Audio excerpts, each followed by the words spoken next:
Welcome to my channel competition hunter hunt with Neeraj. पूर्णतः प्रतियोगिता परीक्षाओं के लिए समर्पित इस चैनल को लाइक करें, सब्सक्राइब करें। हाँ, और मेरे प्यारे दोस्त कमेंट करना ना भूलें। वीडियो को शुरू से अंत तक देखें, तब आपको कुछ सीखने के लिए मिलेगा। उसके बाद ज़रूर कमेंट करें वीडियो में क्या कमी रह गई और क्या सुधार करना चाहिए, वो कमेंट सेक्शन में बताएं। और आप लोगों को किस तरह का वीडियो चाहिए वो भी बताएं, तो उस तरह का वीडियो लाया जाएगा। तो कल जीके की इस सीरीज़ में कल हम पॉलिटी मेनली ल्यूसेंट को फॉलो करते हुए इंडियन कॉन्स्टिट्यूशन का शुरुआत किए थे और उसका 1853 का चार्टर अधिनियम तक बताए थे। 1853 का चार्टर अधिनियम के बाद से 1858 का भारत शासन अधिनियम आज से शुरू करते हैं। तो आप लोग ध्यान से देखिएगा। डिस्क्रिप्टिव जीके पढ़ने का ये फ़ायदा है कि उसका हर लाइन से क्वेश्चन बनता है। यदि आप ध्यान से देखें, ध्यान से पढ़ें, तो हर लाइन से आपको क्वेश्चन दिखाई देगा। ऑब्जेक्टिव पढ़ने में तो लगता है कि हाँ, हम जो पढ़ रहे हैं सारा क्वेश्चन है। डिस्क्रिप्टिव पढ़ने में थोड़ा बोरिंग ज़रूर लगता है, लेकिन ये बहुत फ़ायदेमंद होता है। तो कुछ कुछ लोगों को objective GK, one liner GK पसंद है, तो ये डिस्क्रिप्टिव जीके तो आप लोगों का चलते रहेगा। जैसे मैंने अपना पहला ही वीडियो में बताया कि डिस्क्रिप्टिव जीके एक बेस होता है जो कि बहुत ज़रूरी है, तो वो बेस तो चलता ही रहेगा। लेकिन कुछ कुछ लोगों को क्विक रिवीजन, फास्ट रिवीजन के लिए ऑब्जेक्टिव क्वेश्चन और वन लाइनर क्वेश्चन पढ़ना अच्छा लगता है, या जो पहले से अपना बेसिक बना चुके हैं। तो वैसे लोगों के लिए हम वन लाइनर क्वेश्चन का भी एक सीरीज शुरुआत करेंगे। तो यदि आपको वन लाइनर क्वेश्चन चाहिए, क्विक फास्ट रिवीजन, अधिक से अधिक कम से कम टाइम में अधिक से अधिक पढ़ने के लिए, तो आप मेरा वो वीडियो भी देखना ना भूलें। वन लाइनर का वीडियो भी इसी चैनल पर हम एक एक वीडियो रोज़ अपलोड करेंगे। तो आज शुरू करते हैं 1858 का भारत शासन अधिनियम। इस अधिनियम का क्या क्या विशेषता है? भारत का शासन कंपनी से लेकर ब्रिटिश क्राउन के हाथों में सौंप दिया गया। तो क्वेश्चन हर लाइन से क्वेश्चन जैसा बनता है। पहला ही लाइन से क्वेश्चन ये है कि किस अधिनियम के द्वारा भारत का शासन कंपनी से लेकर ब्रिटिश क्राउन के हाथों में सौंप दिया गया। तो वहाँ पर आपका आंसर रहेगा 1858 का भारत शासन अधिनियम के द्वारा कंपनी से लेकर ब्रिटिश भारत का शासन कंपनी से लेकर ब्रिटिश क्राउन के हाथों में सौंप दिया गया। ऐसा क्यों किया गया था? क्योंकि 1857 का जो प्रथम स्वतंत्रता संग्राम जिसको कहा जाता है, तो उसमें ब्रिटिश लोगों को लगा, बहुत प्रॉब्लम हुआ कंपनी के शासन के चलते, और उनको ऐसा लगा कि हम इसको क्यों ना डायरेक्ट अपने से चलाएं, डायरेक्ट मेरे नियंत्रण में क्यों ना आए। कंपनी के नियंत्रण में होने के कारण उसको 1857 का जो प्रथम स्वतंत्रता संग्राम हुआ, उसको दबाने में, उसको नियंत्रित करने में कुछ कठिनाइयों का सामना करना पड़ा। तो उसके द्वारा उसके बाद जैसे ही युद्ध समाप्त हुआ, 1857 का प्रथम स्वतंत्रता संग्राम समाप्त हुआ, उसके बाद ब्रिटिश गवर्नमेंट ने ये डिसाइड किया कि अब जो शासन है वो ब्रिटिश ईस्ट इंडिया कंपनी से लेकर डायरेक्ट ब्रिटिश गवर्नमेंट को सौंप दिया गया। दूसरा है, भारत में मंत्री पद की व्यवस्था की गई। मंत्री पद की व्यवस्था की गई। 15 सदस्यों की भारत परिषद का सृजन हुआ, जिसमें से 8 सदस्य ब्रिटिश सरकार की तरफ से था, एवं 7 सदस्य कंपनी के निदेशक मंडल से थे। भारतीय मामलों पर ब्रिटिश संसद का सीधा सीधा नियंत्रण स्थापित हो गया। क्यों? क्योंकि कंपनी जो था ब्रिटिश ईस्ट इंडिया कंपनी, उसका शासन वो वहाँ से लेकर डायरेक्ट ब्रिटिश के हाथों में चला गया, इसलिए भारतीय शासनों पर डायरेक्ट ब्रिटिश का नियंत्रण, ब्रिटिश संसद का सीधा सीधा नियंत्रण हो गया। मुगल सम्राट के पद को समाप्त कर दिया गया। मुगल सम्राट एक रहते थे, उसके पद को भी समाप्त कर दिया गया। इस अधिनियम के द्वारा बोर्ड ऑफ डायरेक्टर्स तथा बोर्ड ऑफ कंट्रोलर को भी समाप्त कर दिया गया। जो बोर्ड ऑफ डायरेक्टर्स और बोर्ड ऑफ कंट्रोलर का स्थापना हुआ, वो 1858 के चार्टर भारत शासन अधिनियम के तहत उसको भी समाप्त कर दिया गया। तो यहाँ से भी क्वेश्चन बनता है कि बोर्ड ऑफ डायरेक्टर्स और बोर्ड ऑफ कंट्रोलर को किस अधिनियम के तहत समाप्त कर दिया गया? तो वहाँ पर आंसर हुआ 1858 का भारत शासन अधिनियम के तहत बोर्ड ऑफ डायरेक्टर्स और बोर्ड ऑफ कंट्रोलर को समाप्त कर दिया गया। हम पहले ही बताए, ध्यान से सुनेंगे तो हर लाइन में क्वेश्चन बनता है, जैसा कि आप देख रहे हैं। भारत में शासन संचालन के लिए ब्रिटिश मंत्रिमंडल में एक सदस्य के रूप में भारत के राज्य सचिव की नियुक्ति की गई। भारत में शासन संचालन के लिए ब्रिटिश मंत्रिमंडल में एक सदस्य के रूप में भारत के राज्य सचिव। तो अब ब्रिटिश का अपना जो था वहाँ इंग्लैंड का, वहाँ भी शासन करता था और उसी के नियंत्रण में भारत का भी शासन चला गया। तो भारत का शासन चलाने के लिए स्पेशली भारत के राज्य सचिव के लिए वहाँ पर ब्रिटेन में वो अपना एक राज्य सचिव का पद गठन किया, और स्पेशली कि हाँ वो भारत के मामलों को देखेगा, भारत के शासन को नियंत्रित करेगा। ये भी 1858 के भारत शासन अधिनियम के तहत ही हुआ। वह अपने कार्यों के लिए ब्रिटिश संसद के प्रति उत्तरदायी होता था। जो वो काम करता था इसके लिए वो ब्रिटिश शासन के प्रति उत्तरदायी होता था, लेकिन उसका काम था भारत के प्रशासन पर इसका संपूर्ण नियंत्रण था, वो चलाता था। उसी का वाक्य अंतिम वाक्य होता था, क्योंकि भारत पर शासन करने के लिए ब्रिटेन उसी को हाथों में सारा शक्ति सौंपता था, तो उसका निर्णय ही अंतिम निर्णय होता था। चाहे वह नीति के विषय में हो या अन्य ब्यौरे के विषय में हो, चाहे वह नीति के विषय में हो या किसी ब्यौरे के विषय में हो, जो भारत के राज्य सचिव होते थे ब्रिटिश गवर्नमेंट के द्वारा, उन्हीं का निर्णय ही अंतिम निर्णय होता था। भारत के गवर्नर जनरल का नाम बदलकर वायसराय कर दिया गया। पहले जो गवर्नर जनरल नाम था उसका नाम बदलकर वायसराय कर दिया गया। तो ये भी क्वेश्चन बनता है कि किस अधिनियम के तहत भारत के गवर्नर जनरल का नाम बदलकर वायसराय कर दिया गया। तो 1858 के भारत शासन अधिनियम के तहत गवर्नर जनरल का नाम बदलकर वायसराय कर दिया गया। और उसमें भारत के गवर्नर जनरल कौन थे? तो उसमें भारत के गवर्नर जनरल लॉर्ड कैनिंग थे। तो इस तरह वह अंतिम गवर्नर जनरल हुए, क्योंकि उस समय वो अंतिम गवर्नर जनरल थे, और तब से गवर्नर जनरल नाम ही समाप्त कर दिया। तो वो अंतिम गवर्नर जनरल हुए और नया नाम लाया वायसराय। तो इस तरह वह अंतिम गवर्नर जनरल एवं प्रथम वायसराय हुए। तो ये भी पूछा जाता है, भारत के अंतिम गवर्नर जनरल कौन हुए? तो लॉर्ड कैनिंग। भारत के प्रथम वायसराय कौन हुए? तो लॉर्ड कैनिंग, क्योंकि तब से नाम बदल दिया गया। और ये कब हुआ? तो 1858 का भारत शासन अधिनियम के तहत हुआ। अब अगला जो है वो है 1861 का भारत परिषद अधिनियम। 1861 का भारत परिषद अधिनियम, इस अधिनियम का विशेषता है गवर्नर जनरल की कार्यकारिणी परिषद का विस्तार किया गया। यहाँ पर गवर्नर जनरल का कार्यकारिणी लागू किया गया था, अब उसको विस्तारित रूप दिया गया है 1861 का भारत परिषद अधिनियम के तहत। विभागीय प्रणाली का प्रारंभ हुआ लॉर्ड कैनिंग के द्वारा। उसमें भारत के वायसराय लॉर्ड कैनिंग ही थे। गवर्नर जनरल को पहली बार अध्यादेश जारी करने की शक्ति प्रदान की गई। गवर्नर जनरल को पहली बार अध्यादेश जारी करने की शक्ति प्रदान की गई। ऐसे अध्यादेश की अवधि मात्र 6 महीने होती थी। कभी किसी विषय पर तुरंत कानून नहीं बन पाता है, लेकिन उस पर कुछ काम करना रहता है, तो उसके लिए अध्यादेश लाया जाता है, जो अभी भी लाया जाता है। जब सहमति नहीं बन पाता है लोकसभा राज्यसभा में, तो तब तक के लिए अध्यादेश लाया जाता है, लेकिन अध्यादेश वैलिड रहता है 6 महीने के लिए।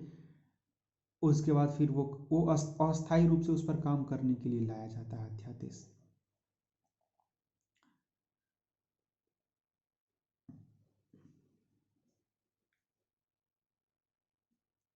तो उस समय भी ऐसे अध्यादेशों की अवधि मात्र 6 महीने ही होती थी। अध्यादेश जारी करने का अधिकार जो मिला था पहला बार, वो 1861 का भारत परिषद अधिनियम के तहत ही मिला था।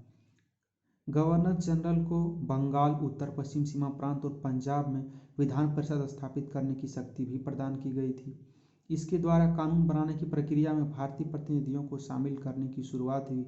वायसराय कुछ भारतीयों को विस्तारित परिषद में गैर सरकारी सदस्यों के रूप में नामांकित कर सकता था। मतलब भारतीयों को भी वहाँ पर मौका मिलने लगा गैर सरकारी सदस्य के रूप में।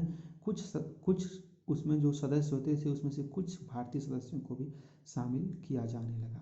1862 में लॉर्ड कैनिंग ने 3 भारतीय, बनारस के राजा, पटियाला के महाराजा और सर दिनकर राव को विधान परिषद में मनोनीत किया था।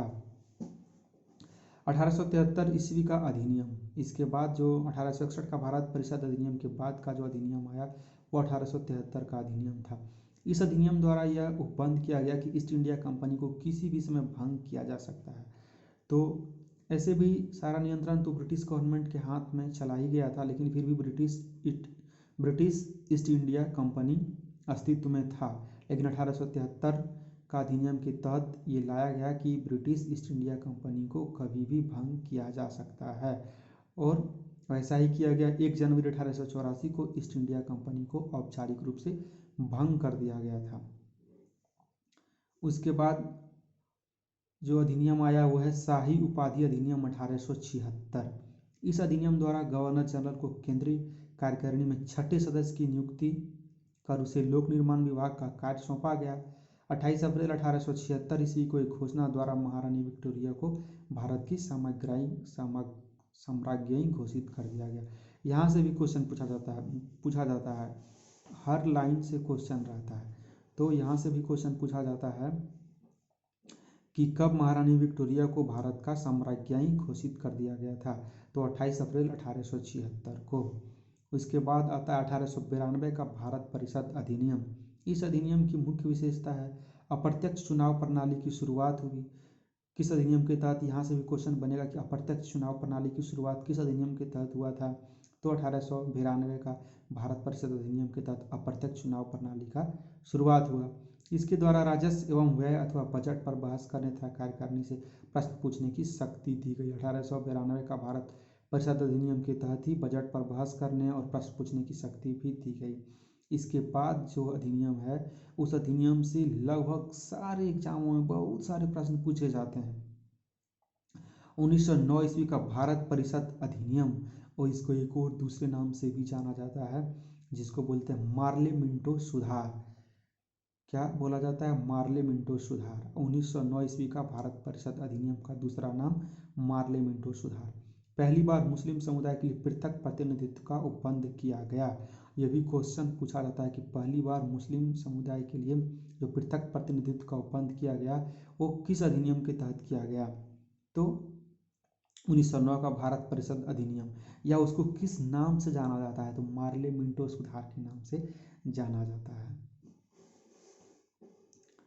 इसके अंतर्गत मुस्लिम सदस्यों का चुनाव मुस्लिम मतदाता ही कर सकते थे। पृथक प्रतिनिधित्व का मतलब यही हुआ कि जो मुस्लिम सदस्य होंगे वो जो निर्वाचित होंगे उनका जो वोट देगा वो केवल मुस्लिम लोग ही देंगे, यानी कि मुस्लिम सदस्यों का चुनाव मुस्लिम मतदाता ही कर सकते थे।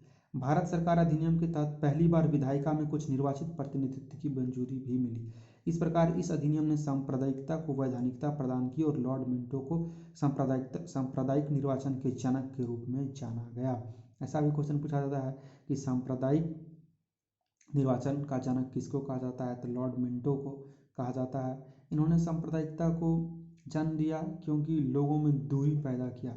जो लोग हिंदू मुस्लिम साथ रहते थे और किसको वोट देना है किसको जिताना है दोनों मिल के देते थे, लेकिन अब ऐसा किया गया, मतलब उसको अलग अधिकार दिया गया, उसको अलग किया गया, यानी कि लोगों में सांप्रदायिकता का भावना पैदा किया। इसीलिए उसको भारत में सांप्रदायिकता का जनक लॉर्ड मिंटो को कहा जाता है। उसके बाद भारतीयों को भारत सचिव एवं गवर्नर जनरल की कार्यकारिणी परिषदों में नियुक्ति की गई। पहले भारत सचिव और गवर्नर जनरल की जो कार्यकारिणी परिषद होती थी उसमें भारतीयों का नियुक्ति नहीं होता था। भारत सचिव भी ब्रिटिश के ही लोग होते थे, वहाँ का जो शासन था वहीं पर एक पद बनाया गया था भारत सचिव, जो भारत के शासन का देखभाल करते थे। तो उनके जो कार्यकारिणी परिषद होता था उसमें भी भारत की नियुक्ति नहीं होती थी, लेकिन 1909 का भारत परिषद अधिनियम के तहत उसमें भारतीयों की नियुक्ति होने लगी। किसमें? भारत सचिव एवं गवर्नर जनरल की कार्यकारिणी परिषद में। केंद्रीय और प्रांतीय विधान परिषदों को पहली बार बजट पर वाद विवाद करने, सार्वजनिक हित के विषयों पर प्रस्ताव पेश करने, पूरक प्रश्न पूछने और मत देने का अधिकार मिला। तो ये सारा क्वेश्चन है कि लाइन से लाइन उठा के पूछता है कि ये कब हुआ। तो 1909 ईस्वी का भारत शासन अधिनियम के तहत क्या हुआ, बजट पर वाद विवाद करने का हक मिला, सार्वजनिक हित के विषयों पर प्रस्ताव पेश करने के लिए, पूरक प्रश्न पूछने का, अपना वोट देने का अधिकार, ये सारा अधिकार 1909 का भारत परिषद अधिनियम के मिला। भारतीय प्रांतीय विधान परिषदों की संख्या में वृद्धि की गई। प्रांतीय विधान परिषद की जो संख्या थी उसमें वृद्धि की गई। सत्येंद्र प्रसाद सिन्हा वायसराय की कार्यपालिका परिषद में प्रथम भारतीय सदस्य बने। ये क्वेश्चन भी कई बार पूछा जाता है कि वायसराय की कार्यपालिका परिषद में जो प्रथम भारतीय सदस्य बने थे उनका नाम क्या था, तो सत्येंद्र प्रसाद सिन्हा। उन्हें विधि सदस्य बनाया गया। इस अधिनियम के तहत presidency corporation, chamber of commerce, विश्वविद्यालय और जमींदारों के लिए अलग अलग प्रतिनिधित्व का प्रावधान किया गया। तो यहाँ से हर लाइन से क्वेश्चन बनता है कि जमींदारों के लिए अलग प्रतिनिधित्व का जो प्रावधान किया गया था वो किस अधिनियम के तहत किया गया। विश्वविद्यालयों के लिए अलग प्रतिनिधित्व का प्रावधान किया गया, किस अधिनियम के तहत किया गया। चैम्बर ऑफ कॉमर्स के लिए अलग प्रतिनिधित्व का प्रावधान किया गया, किस अधिनियम के तहत किया गया, तो 1909 का भारत परिषद अधिनियम, जिसको मार्ले मिंटो सुधार भी कहते हैं। और इसके बाद जो दूसरा होता है, अच्छा यहाँ पर एक फैक्ट बचा हुआ है जिसको सुन लें कि 1909 में लॉर्ड मार्ले इंग्लैंड में भारत के राज्य सचिव थे और लॉर्ड मिंटो भारत के वायसराय, इसीलिए इसको मार्ले मिंटो सुधार भी किया गया, क्योंकि मैं पहले ही बताया कि भारत के शासन को चलाने के लिए ब्रिटिश मंत्रिमंडल में एक भारत सचिव नाम का पद बनाया गया था, जो कि स्पेशल भारत के शासन को देखने के लिए था। तो जब 1909 में भारत परिषद अधिनियम हुआ उस समय जो भारत के राज्य सचिव थे ब्रिटिश में, उनका नाम था लॉर्ड मार्ले, और यहाँ पर जो भारत के वायसराय थे उनका नाम था लॉर्ड मिंटो। उन्हीं के कार्यकाल में ये हुआ, इसीलिए इसको मार्ले मिंटो सुधार या 1909 का भारत परिषद अधिनियम भी कहा जाता है। इसके बाद जो एक और है उसका भी अधिनियम, अगले अधिनियम, उस अधिनियम से भी बहुत सारे प्रश्न पूछे जाते हैं। लगभग हर एग्जाम में यहाँ से जरूर प्रश्न रहते हैं। 1909 ईस्वी का भारत 1919 का भारत शासन अधिनियम, 1909 का भारत परिषद अधिनियम जिसको मार्ले मिंटो सुधार कहते हैं, वो आप लोग देखे हैं। इसके बाद जो अगली है वो है 1919 का भारत शासन अधिनियम। इसको मोंटेग्यू चेम्सफोर्ड सुधार भी कहा जाता है। क्यों कहा जाता है मोंटेग्यू चेम्सफोर्ड सुधार? ऐसा ही बताए थे आपको कि मोंटेग्यू चेम्सफोर्ड सुधार जैसे मार्ले मिंटो सुधार था, वहाँ पर जो भारत के राज्य सचिव थे और यहाँ पर जो वायसराय थे तो वो नाम पड़ जाता था। तो 1919 का भारत शासन अधिनियम मोंटेग्यू चेम्सफोर्ड सुधार, इस अधिनियम का क्या विशेषता है? केंद्र में द्विसदनात्मक विधायिका की स्थापना की गई। प्रथम राज्य परिषद तथा दूसरी केंद्रीय विधानसभा, यानी कि द्विसदनात्मक। यहाँ से भी प्रश्न बनेगा कि केंद्र में द्विसदनात्मक विधायिका की स्थापना किस अधिनियम के तहत की गई, तो 1919 का भारत शासन अधिनियम। राज्य परिषदों की सदस्यों की संख्या 60 थी, जिसमें 34 निर्वाचित होते थे और उनका कार्यकाल 5 वर्षों का होता था। केंद्रीय विधानसभा के सदस्यों की संख्या 144 थी, जिसमें 104 निर्वाचित तथा 40 मनोनीत होते थे। इनका कार्यकाल 3 वर्षों का होता था। दोनों सदनों के अधिकार समान थे, इनमें सिर्फ एक अंतर था, बजट पर स्वीकृति प्रदान करने का अधिकार केवल निचले सदन को ही था। प्रांतों में द्वैत शासन प्रणाली का प्रवर्तन किया गया। प्रांतों में द्वैत शासन का जनक लियोनस कार्टियस थे। इस योजना के अनुसार प्रांतीय विषयों को 2 उपवर्गों में विभाजित किया गया, आरक्षित तथा हस्तांतरित या अंतरित विषय। तो आरक्षित विषय क्या है और हस्तांतरित विषय और अंतरित विषय क्या है, वो सारे विषय यहाँ पर बताया गया है। वहाँ से भी डायरेक्ट क्वेश्चन पूछ दिया जाता है कभी कभी। तो हस्तांतरित विषय में कौन कौन से आते हैं, तो वित्त, भूमि कर, अकाल सहायता, न्याय, पुलिस, पेंशन, आपराधिक जातियाँ, क्रिमिनल ट्राइब्स, छापखाना, समाचार पत्र, सिंचाई, जलमार्ग, खान कारखाना, बिजली, गैस, बॉयलर, श्रमिक कल्याण, औद्योगिक विवाद, मोटर गाड़ी, छोटे बंदरगाह और सार्वजनिक सेवाएं आदि। और हस्तांतरित विषय में कौन कौन से आते हैं, शिक्षा, पुस्तकालय, संग्रहालय, स्थानीय स्वायत्ता शासन, चिकित्सा सहायता, सार्वजनिक निर्माण विभाग, आबकारी, उद्योग, तौल तथा माप, सार्वजनिक मनोरंजन पर नियंत्रण, धार्मिक तथा अग्रहर दान आदि। आरक्षित विषयों का प्रशासन गवर्नर और उसकी कार्यकारी परिषद के माध्यम से किया जाता था, जबकि हस्तांतरित विषयों का प्रशासन गवर्नर द्वारा विधान परिषद के प्रति उत्तरदायी मंत्रियों की सहायता से किया जाता था। इस द्वैत शासन प्रणाली को 1935 के एक्ट के द्वारा समाप्त कर दिया गया था। द्वैत शासन प्रणाली आया कब, तो 1919। समाप्त कब किया गया, तो 1935 में। इसके बाद जो अगले है, भारत सचिव को अधिकार दिया गया कि वह भारत में महालेखा परिषद की नियुक्ति कर सकता है। इसी अधिनियम ने भारत में एक लोक सेवा आयोग के गठन का प्रावधान किया? ये भी क्वेश्चन बार बार पूछा जाता है कि भारत में एक लोक सेवा आयोग के गठन का प्रावधान किस अधिनियम के तहत किया गया? तो 1919 का भारत शासन अधिनियम के तहत। अतः 1926 में ली आयोग, जिसको ली कमीशन भी बोलते हैं, 1926 में ली आयोग 1923-24 की सिफारिश पर सिविल सेवकों की भर्ती के लिए केंद्रीय लोक सेवा आयोग का गठन किया गया। 1926 में केंद्रीय लोक सेवा आयोग का गठन किया गया। 1926 में किसके सिफारिश पर? तो ली कमीशन, जो कि 1923-1924 में हुआ था, उसी की सिफारिश पर 1926 में केंद्रीय लोक सेवा आयोग का गठन किया गया। केंद्रीय लोक सेवा आयोग यानी UPSC, union public service commission. इस अधिनियम के अनुसार वायसराय की कार्यकारी परिषद में 6 सदस्यों में से कमांडर इन चीफ को छोड़कर 3 सदस्यों को भारतीय होना आवश्यक किया गया। इस अधिनियम के तहत ही क्या किया गया कि वायसराय की जो कार्यकारी परिषद में 6 सदस्य थे, कमांडर इन चीफ को छोड़कर, यानी कमांडर इन चीफ को मिलाकर 7 सदस्य हो जाएंगे, 3 सदस्यों को भारतीय होना जरूरी किया, यानी 50% भारतीयों का हिस्सेदारी 1919 का भारत शासन अधिनियम के तहत वायसराय की कार्यकारिणी परिषद में दिया गया। इसने सांप्रदायिक आधार पर सिखों, भारतीय ईसाई, आंग्ल भारतीय और यूरोपियों के लिए भी पृथक निर्वाचन के सिद्धांत को विस्तारित किया गया, यानी सांप्रदायिकता का इन्होंने और विकास कर दिया।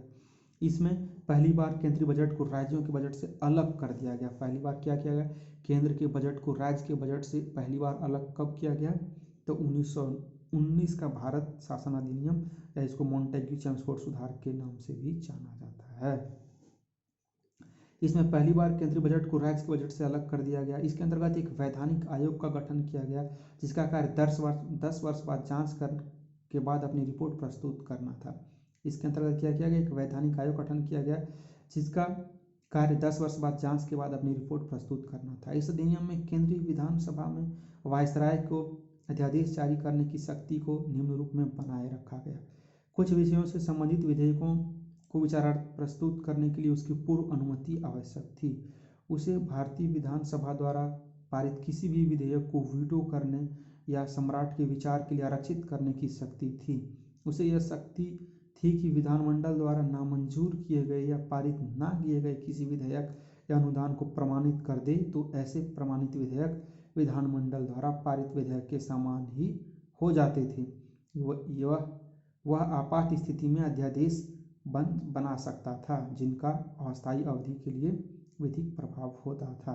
मॉन्टेग्यू-चेम्सफोर्ड सुधार यानी कि भारत शासन अधिनियम 1919 द्वारा भारत में पहली बार महिलाओं को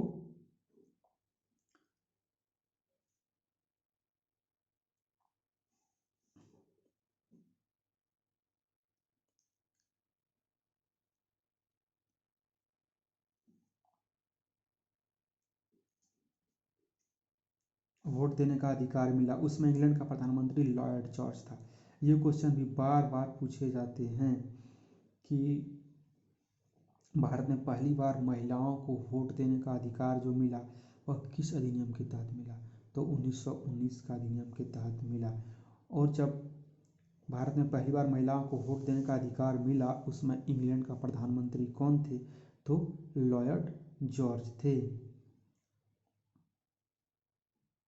वीडियो काफ़ी लंबा होते जा रहा है, इसलिए मैं इस वीडियो को यहीं ख़त्म करता हूँ और आगे अगला सेक्शन, नेक्स्ट सेक्शन में मैं 1935 का भारत शासन अधिनियम से अगले सेक्शन में बताऊँगा। इतना तक जो वीडियो देखे हैं उसमें क्या अच्छा लगा, क्या ख़राब लगा और किस तरह का वीडियो चाहिए और इसमें क्या सुधार करना चाहिए, इस पर ज़रूर कमेंट करें। Thank you.